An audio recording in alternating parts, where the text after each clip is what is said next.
ಹಾಗಾಗಿ ಅಂಥ ಬೂತನ್ನು ಮಾಡೋದಕ್ಕೆ ನೀವೆಲ್ಲ ಕೂಡ ತಯಾರಾಗಿದ್ದೀರಾ?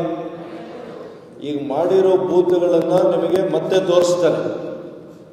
ಆ 13 ಜನ ಬರೀ ನನಗೆ ತೋರಿಸ್ಲಿಕ್ಕೆ ಕೊಟ್ಟಿದ್ದಾರಾ, ಅಥವಾ 13 ಜನ ಬೂತ್ನಲ್ಲಿ ನಿಜವಾಗಿಯೂ ಕೂಡ ಎಂಥ ಅಲೆನೇ ಬರಲಿ? ಕೆಲವರು ಇರ್ತಾರೆ, ನಿಮ್ಗೆ ಗೊತ್ತಿದ್ದೇನೆ, ಎಲ್ಲ ನೋಡಿದ್ದೀರಿ, ಜಾತಿಗೆ ಮೀರಿ, ಧರ್ಮಕ್ಕೆ ಮೀರಿ, ಪಕ್ಷಕ್ಕೆ ಗಟ್ಟಿಯಾಗಿ ನಿಲ್ಲುವಂಥ ಕಾರ್ಯಕರ್ತರನ್ನ ಮಾತ್ರ ಸೇರಿಸಬೇಕು ಅಂತೇಳಿ ನನ್ನ ಯಾರೋ ಕಾಂಗ್ರೆಸ್ ಪಕ್ಷದಲ್ಲೋ ಇನ್ಯಾರೋ ಪಕ್ಷದಲ್ಲೋ ಇಂಥ ಜಾತಿಯವರು ಅಭ್ಯರ್ಥಿ ಆಗಿದ್ದಾರೆ ಅಂತೇಳಿ ಓಡೋದಲ್ಲ. ಅದೆಲ್ಲ ಪಕ್ಷ, ಅದೆಲ್ಲ ಸಿದ್ಧಾಂತ. ಪಕ್ಷದ ಸಿದ್ಧಾಂತ ಅಂದರೆ ಯಾವ ಜಾತಿಯ ಅಭ್ಯರ್ಥಿ ನಮ್ಮ ಪಕ್ಷದಲ್ಲಿ ನಿಂತ್ಕೊಳ್ಳಿ, ಅವನೇ ನಮ್ಮ ಸಹೋದರ, ಅವನೇ ನಮ್ಮ ನಾಯಕ ಅನ್ನುವಂಥ ಅಭಿಪ್ರಾಯ ಇರ್ತಕ್ಕಂಥವರನ್ನು ಮಾತ್ರ ನೀವು ಈ ಬೂತ್ಗಳಲ್ಲಿ ಸೇರಿಸಿ. ಇನ್ನು 2 ವರ್ಷ ಸಮಯ ಇದೆ.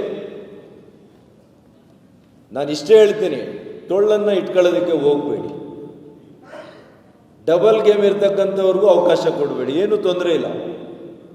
ಎಂಥ ಪ್ರಭಾವಿ ಮುಖಂಡರುಗಳೇ ಆಗಲಿ, ಡಬಲ್ ಗೇಮ್ ಇದ್ರೆ ಅವ್ರನ್ನ ಕಳಿಸ್ಕೊಟ್ಬಿಡಿ, ನಾವು ಪಕ್ಷ ಕಟ್ಟೋಣ. ನನಗೆ ನಂಬಿಕೆ ಇದೆ.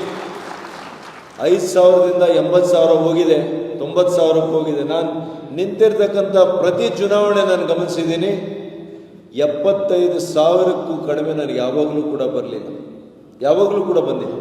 5 ಚುನಾವಣೆ ಎದುರಿಸಿದ್ದೀನಿ ಇಲ್ಲಿವರೆಗೂ. ಚಿಕ್ಕಬಳ್ಳಾಪುರ ವಿಧಾನಸಭಾ ಕ್ಷೇತ್ರದಲ್ಲಿ 75,000 ಕನಿಷ್ಠ ಬಂದಿದೆ, 95,000ದವರೆಗೂ ಕೂಡ ಬಂದಿದೆ. 95 98 ಸರಿ 95 98 ಅಷ್ಟು ಬಂದಿದೆ. ಹಾಗಾಗಿ ಇದು ಅಚಲವಾಗಿರುತ್ತೆ ನಮ್ಮ ಜೊತೆಯಲ್ಲಿ, ಇದು ಎಲ್ಲೂ ಬದಲಾವಣೆ ಆಗಲ್ಲ. ಇದನ್ನು ಹೆಂಗೆ ನೀವು ಮುಂದಕ್ಕೆ ತಗೊಂಡು ಹೋಗ್ಬೇಕು, ಅದು ನಿಮ್ಮ ಕೈಯಲ್ಲಿ. ಹಾಗಾಗಿ ಬೂತನ್ನು ಮಜಬೂತಾಗಿ ಕಟ್ಟಿ, ಮತ್ತು ಈ ಸ್ಥಾನಮಾನಗಳ ಬಗ್ಗೆ ಭಾಳಷ್ಟು ತಲೆ ಕೆಡಿಸ್ಕೋಬೇಡಿ. ಪಕ್ಷದಲ್ಲಿ ಅವಕಾಶ ಇಲ್ಲ ಅಂದರೆ ಬಹುಶಃ ನಿಮಗೆ ಚುನಾವಣೆಯಲ್ಲಿ ನಿಲ್ಲಿಸಬೇಕು ಅನ್ನುವಂಥ ಉದ್ದೇಶ ಪಕ್ಷಕ್ಕಿರುತ್ತೆ. ಹೀಗೆ ನಾವು ಬ್ಯಾಲೆನ್ಸ್ ಮಾಡ್ತೇವೆ. ಯಾರಿಗೆ ಚುನಾವಣಾ ಪ್ರವೇಶ ಮಾಡಿಸಬೇಕು, ಯಾರಿಗೆ ನಗರಸಭೆ ಟಿಕೆಟ್ ಕೊಡಬೇಕು, ಯಾರು ಗ್ರಾಮ ಪಂಚಾಯತಿ ಟಿಕೆಟ್ ಕೊಡಬೇಕು, ಯಾರಿಗೆ ತಾಲೂಕ್ ಪಂಚಾಯತಿ ಕೊಡಬೇಕು, ಕೇಂದ್ರ ಸರ್ಕಾರದಲ್ಲಿ ಯಾರಿಗೆ ಮೆಂಬರ್ಸ್ ಮಾಡಿಸ್ಬೇಕು, ನಾಳೆ ರಾಜ್ಯ ಸರ್ಕಾರ ಬರುತ್ತೆ, ರಾಜ್ಯ ಸರ್ಕಾರದಲ್ಲಿ ಯಾರಿಗೆ ನಾಮಿನೇಷನ್ ಮಾಡಿಸ್ಬೇಕು, ಹೀಗೆ ನೂರಾರು ಅವಕಾಶಗಳಿದೆ ರಾಜಕಾರಣದಲ್ಲಿ. ಹಾಗಾಗಿ ಯಾರು ಕೂಡ ಇವತ್ತು ನನಗೆ ಸಿಕ್ಕಲಿಲ್ಲ ಅಂತೇಳಿ ಇವತ್ತೇ ರಾತ್ರಿ ನಾವು ಮುನಿಸ್ಕೊಂಡು, ಗಂಡ ಹೆಂಡತಿ ಮುನಿಸ್ಕೊಂಡ್ರೆ ಬೆಳಗ್ಗೆ ಸರೋತಾರೆ. ಆದರೆ ರಾಜಕಾರಣದಲ್ಲಿ ಸರೋಗೋದಿಲ್ಲ. ಆ ಮುನಿಸ್ಕೊಳ್ಳೋವಂಥ ಸ್ವಭಾವನ ದಯವಿಟ್ಟು ಬಿಡ್ರಪ್ಪ ಅಂತೇಳಿ ಕೈ ಮುಗಿದು ನಿಮಗೆಲ್ಲ ಕೂಡ ನಾನು ಮನವಿಯನ್ನು ಮಾಡ್ತೀನಿ. ಗಂಭೀರವಾಗಿರ್ತಕ್ಕಂಥ 2 ದಿನಗಳ ಶಿಬಿರ ನಾನು ಕೂಡ ಭಾಗಿಯಾಗಿರೋದು ಮೊದಲು. ನೀವೆಲ್ಲ ಕೂಡ ಇವತ್ತು ಅದಕ್ಕೆ ಯಶಸ್ವಿ ಆಗಿದ್ರೆ ಅದಕ್ಕೆ ಕಾರಣೀಭೂತರು ನೀವು.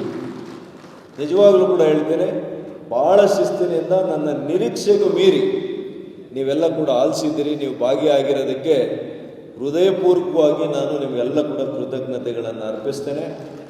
ನನಗೂ ಕೂಡ ನಿಮ್ಮೆಲ್ಲರ ಜೊತೆ ತಿಂಡಿ, ಊಟ, ಟೀ, ಯೋಗ ಒಂದು ಮಿಸ್ ಆಯಿತು. ನೆಕ್ಸ್ಟ್ ಟೈಮ್ ಯೋಗ ಮಾಡೋಣ. ಮತ್ತು ಮುಂದಿನ ದಿನಗಳಲ್ಲಿ ಹೇಳಿದ್ದೇನೆ, ಗ್ರಾಮ ಪಂಚಾಯತಿ ಮಟ್ಟದಲ್ಲಿ ಒಂದು ಕ್ರಿಕೆಟ್ ಟೀಮ್ ಮಾಡಬೇಕು. ಮಹಿಳೆಯರ ಟೀಮನ್ನು ಕೂಡ ನಾವು ವಾಲಿಬಾಲು ಅಥವಾ ಅವ್ರು ಏನು ಆಡ್ತಾರೋ ಒಂದೊಂದು ಪಂಚಾಯತಿಗೆ ಒಂದೊಂದು ಟೀಮ್ ಮಾಡೋಣ. ನಮ್ಮ ಮಧ್ಯೆನೇ, ನಮ್ಮ ಭಾರತೀಯ ಜನತಾ ಪಕ್ಷದ ಮಧ್ಯೆನೇ, ಕಾರ್ಯಕರ್ತರ ನಡುವೆನೇ ಕೆಲವು ಟೂರ್ನಮೆಂಟ್ಸನ್ನು ಮಾಡೋಣ. ಯುವಕರನ್ನು ಸೆಳೆಯುವಂಥ ಕೆಲಸ ಮಾಡಿ, ಹೆಚ್ಚು ಯುವಕರನ್ನು ಸೆಳೆಯುವಂಥ ಕೆಲಸ ಮಾಡಿ, ಮಹಿಳೆಯರನ್ನು ಸೆಳೆಯುವಂಥ ಕೆಲಸ ಮಾಡಿ, ರೈತರನ್ನು ನಮ್ಮ ಪಕ್ಷದ ಕಡೆ ಆಕರ್ಷಣೆ. ಯಾಕೆಂದರೆ ನಮ್ಮ ರೈತರಿಗೆ ನಾವು ಕೊಟ್ಟಷ್ಟ ಕಾರ್ಯಕ್ರಮಗಳು ಯಾರೂ ಕೂಡ ಕೊಡ್ಲಿಕ್ಕೆ ಸಾಧ್ಯ ಆಗಿಲ್ಲ. ಅನೇಕ ವಿಷಯಗಳು ನಾನು ಹೇಳಬಲ್ಲೆ, ಸಮಯ ಇಲ್ಲದೆ ಇರೋದನ್ನ ಹೇಳಲಿಕ್ಕೆ ಹೋಗಲ್ಲ. ಹಾಗಾಗಿ ಇದನ್ನೆಲ್ಲವನ್ನು ಕೂಡ ನೀವು ಅರ್ಥ ಮಾಡ್ಕೊಂಡು ಮುಂದಿನ ದಿನಗಳಲ್ಲಿ ಹೆಚ್ಚು ಹೆಚ್ಚು ಸಂದರ್ಭಗಳಲ್ಲಿ ನಾವು ಈ ರೀತಿಯಲ್ಲಿ ಸೇರಲಿಕ್ಕೆ ಪ್ರಾಮಾಣಿಕ ಪ್ರಯತ್ನ ಮಾಡೋಣ. ನಾವೆಲ್ಲ ಕೂಡ ಅಂತಿಮವಾಗಿ ನಾವು ಒಂದು ಕುಟುಂಬ ಅಂತ ನಾವೆಲ್ಲ ಕೂಡ ಇವತ್ತು ತೀರ್ಮಾನ ಮಾಡೋಣ. ಆಗ್ಬೋದಾ? ನಾವೆಲ್ಲ ಕೂಡ ಅಣ್ಣ ತಮ್ಮಂದಿರು, ಅಕ್ಕ ತಂಗಿಯರು, ನಮ್ಮದು ಇದು ಒಂದು ಕುಟುಂಬ, ನಮ್ಮ ಕುಟುಂಬ ಚಿಕ್ಕಬಳ್ಳಾಪುರ ವಿಧಾನಸಭಾ ಕ್ಷೇತ್ರದ ಭಾರತೀಯ ಜನತಾ ಪಕ್ಷದ ಕುಟುಂಬ ಅಂತ ಇವತ್ತು ನಾವು ತೀರ್ಮಾನ ಮಾಡಿ, ಏನೇ ಭಿನ್ನಾಭಿಪ್ರಾಯಗಳಿದ್ರು ಇವತ್ತು ಸಂಕಲ್ಪ ಮಾಡಿ, ಇವತ್ತು ನೀವು ನಿರ್ಧಾರ ಮಾಡಿ, ಎಷ್ಟೇ ವೈಯಕ್ತಿಕ ನಿಮ್ಮಲ್ಲಿ ವೈಷಮ್ಯಗಳಿದ್ರು ಇವತ್ತು ಬಿಟ್ಟು ನಾವು ನಮ್ಮ ಪಕ್ಷಕ್ಕಷ್ಟೇ ನಾವು ಸೀಮಿತ, ಪಕ್ಷದ ಸಿದ್ಧಾಂತ ನಮಗೆ ಅಂತಿಮ ಅನ್ನುವಂಥ ನಿರ್ಧಾರವನ್ನು ನೀವೆಲ್ಲ ಮಾಡಿದರೆ ಅಲ್ಲಿಗೆ ನೀವು ಪರಿವರ್ತನೆ ಆಗಿದ್ದೀರಿ ಅಂತೇಳಿ ನಮಗೆ ಅರ್ಥ ಆಗ್ತದೆ. ಹಾಗಾಗಿ ಮತ್ತೊಮ್ಮೆ ನಮ್ಮ ಬ್ಯಾಟ್ರಂಗೇಗೌಡರಿಗೆ, ನಮ್ಮ ಸೀಕಲ್ ರಾಮಚಂದ್ರೇಗೌಡರಿಗೆ, ನಮ್ಮೆಲ್ಲ ಹಿರಿಯ ಮುಖಂಡರಿಗೆ, ಎಲ್ಲ ನನ್ನ ಆತ್ಮೀಯ ಕಾರ್ಯಕರ್ತ ಬಂಧುಗಳಿಗೆ ಇವತ್ತು ನೆರೆದು ಈ ಕಾರ್ಯಕ್ರಮವನ್ನು ಅತ್ಯಂತ ಯಶಸ್ವಿ ಮಾಡಿದ್ದೇನೆ.